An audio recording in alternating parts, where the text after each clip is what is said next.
नमस्कार दोस्तों, स्वागत है आप सभी का पाथफाइंडर पर।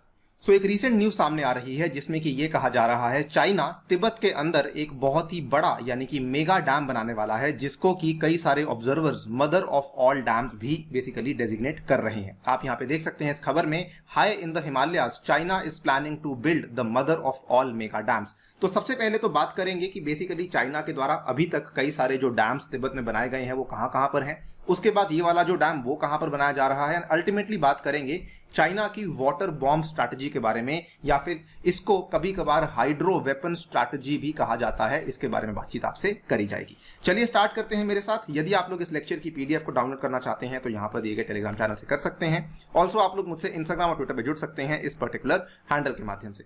राइट, सो देखिए, सबसे पहले तिब्बत प्लेटू के बारे में थोड़ा बहुत समझ लीजिए। तिब्बत प्लेटू बेसिकली दुनिया का लार्जेस्ट और हाईएस्ट प्लेटू माना जाता है, और ऐसा मान लीजिए यहां से इतनी सारी नदियां ओरिजिनेट करती हैं कि ये दुनिया भर की 46% पॉपुलेशन को सपोर्ट कर रही हैं। ऑब्वियसली तिब्बतन प्लेटू के ऊपर चाइना है और उसके नीचे बेसिकली इंडिया है, तो दुनिया भर की कई सारी आबादी भी यहाँ पे रहती है, जिसके चलते इतनी सारी पॉपुलेशन को यहाँ से निकलती हुई नदियां फीड कर रही हैं। कुछ प्रमुख नदियां इसमें आती हैं। सबसे पहली है इंदस, उसके बाद Brahmaputra, then we have the Irrawaddy, then we have Salween, और उसके बाद मेकोंग नदी। और ये सारी की सारी नदियां तिब्बत से ओरिजिनेट करती हैं।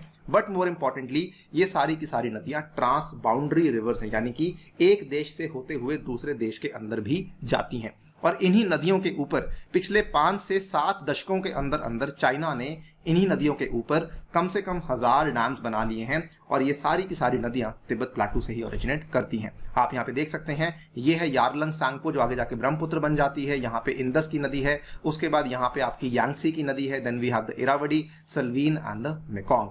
नाउ हम बेसिकली यहाँ पे बात करने वाले हैं यारलंग सांगपो के बारे में। जो ब्रह्मपुत्र की नदी है ये एक बहुत ही अहम नदी मानी जाती है और तिब्बत के मानसरोवर लेक में से ओरिजिनेट करती है, और उसके बाद ये एंटर करती है इंडिया में after taking a U turn, जिसको कि हम लोग ग्रेट बेंड के नाम से भी जानते हैं ज्योग्राफी में। और जब ये यू टर्न लेके इंडिया में एंटर कर जाती है उसके बाद इसको ब्रह्मपुत्र के नाम से जाना जाता है। Once it enters Brahmaputra, once the Brahmaputra enters India, उसके बाद ये आसाम वैली में फ्लो करती है एंड फाइनली बांग्लादेश में जाती है, जहां पर इसको जमुना के नाम से जाना जाता है। आपके सामने ब्रह्मपुत्र का ये पूरा का पूरा फ्लो दिखाया हुआ है। Here you can see Yarlung Tsangpo river. उसके बाद इसको हम लोग ग्रेट बेंड के नाम से बेसिकली रेफर कर रहे हैं। और once it enters India then ये यहाँ से असम वैली और उसके बाद बांग्लादेश में जाती है, जहां पर इसको जमुना के नाम से संबोधित किया जाता है। नाउ अब देखिए चाइना ने कितनी तेजी से इस नदी के ऊपर डैम्स को बनाया है। इस पर्टिकुलर इमेज से भी आप देख सकते हैं कि पिछले 8 से 10 सालों के अंदर अंदर चाइना ने इस नदी में खास करके इंडिया के बॉर्डर के बिल्कुल नजदीक आके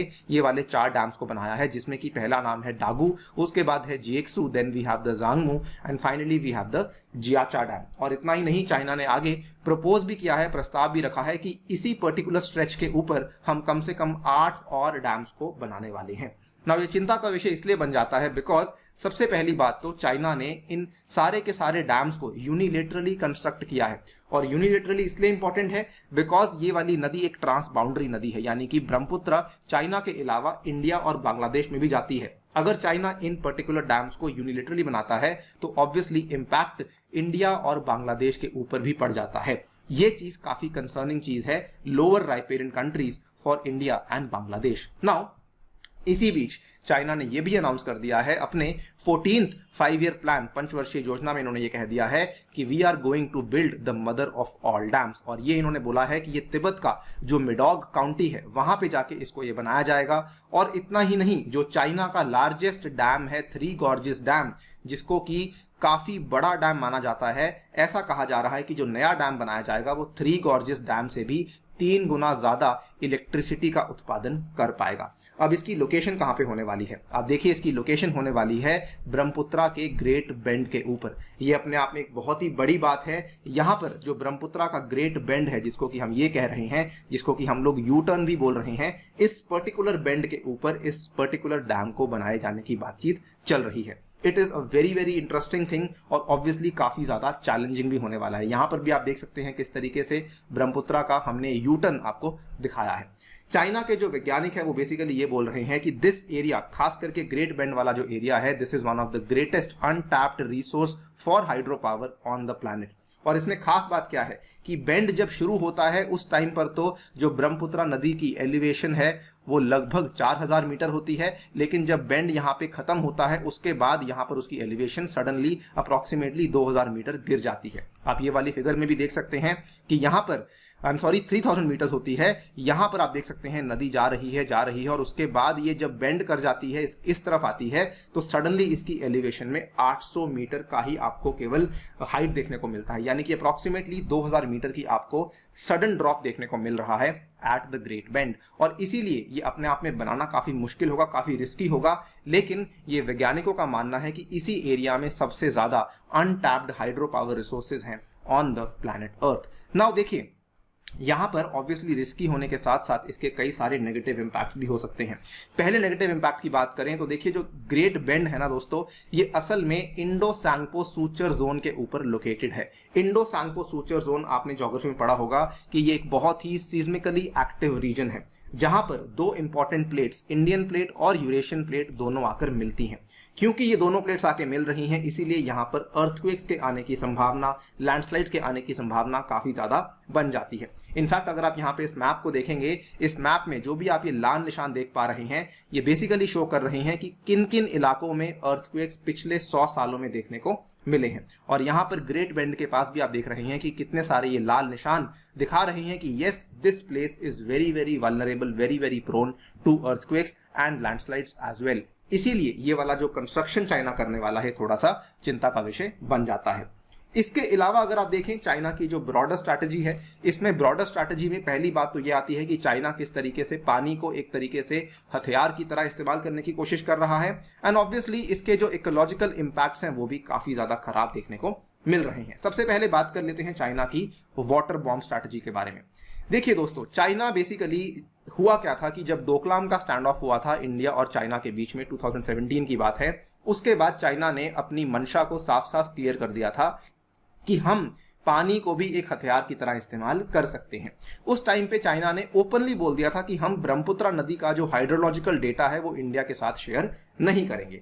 और 2017 के बाद जब ये प्रॉब्लम आई, 2018 में ये प्रॉब्लम हमें काफी बड़े तरीके से देखने को मिली। आसाम में कई सारे लोग यहाँ पे अफेक्ट हुए। आसाम में जो हमारे बड़े बड़े नेशनल पार्क्स हैं, including the Kaziranga national park, वहां पर भी बाढ़ आई थी बिकॉज चाइना ने हाइड्रोलॉजिकल डेटा को शेयर करने से इनकार कर दिया था। इतना ही नहीं, अगर आप देखें, चाइना अपनी मर्जी से कभी पानी को रोक देता है, कभी पानी को छोड़ देता है। ये प्रॉब्लम क्या होती है, जब वो पानी को रोकता है तो सूखा पड़ता है, और जब वो पानी को एकदम से छोड़ देता है उस टाइम पे बाढ़ आने की संभावना बढ़ जाती है। और यहाँ पर India is not the only country जो कि चाइना की यहाँ पर इस रात को झेल रही है। इसके अलावा अगर आप देखें, जो हमने मेकोंग नदी की बात करी थी जो आगे जाके साउथ ईस्ट एशियन कंट्रीज में जाती है, सेम चीज चाइना ने पिछले साल करी थी। अप्रैल 13, 2020 की बात है। Chinese dams held back Mekong water during drought, और उसके बाद जब इन्होंने पानी को पीछे रोक लिया तो ऑब्वियसली थाईलैंड, वियतनाम और कंबोडिया जैसे देशों में यहाँ पे ड्रॉट देखने को मिल गया। At the same time China में देखा गया था कि वाटर लेवल्स काफी ज्यादा हाई थे। इसका मतलब चाइना ने पानी को जानबूझ के रोका था। सो क्लियरली चाइना जो है पानी को भी एक हथियार की तरह इस्तेमाल कर रहा है।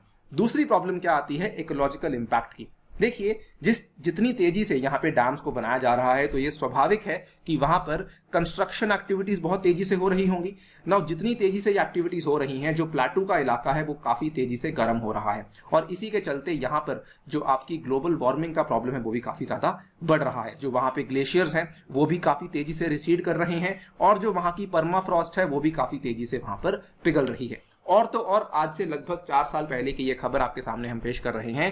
2017 की बात है। जो अरुणाचल प्रदेश में फ्लो करने वाली सियांग की नदी है, इसके पर्टिकुलर इमेज को देखिए। चाइना की कंस्ट्रक्शन के पहले इसकी नदी की इमेज कुछ इस तरीके से थी, और कंस्ट्रक्शन के बाद कुछ इस तरीके से इसकी इमेज देखने को मिल रही थी।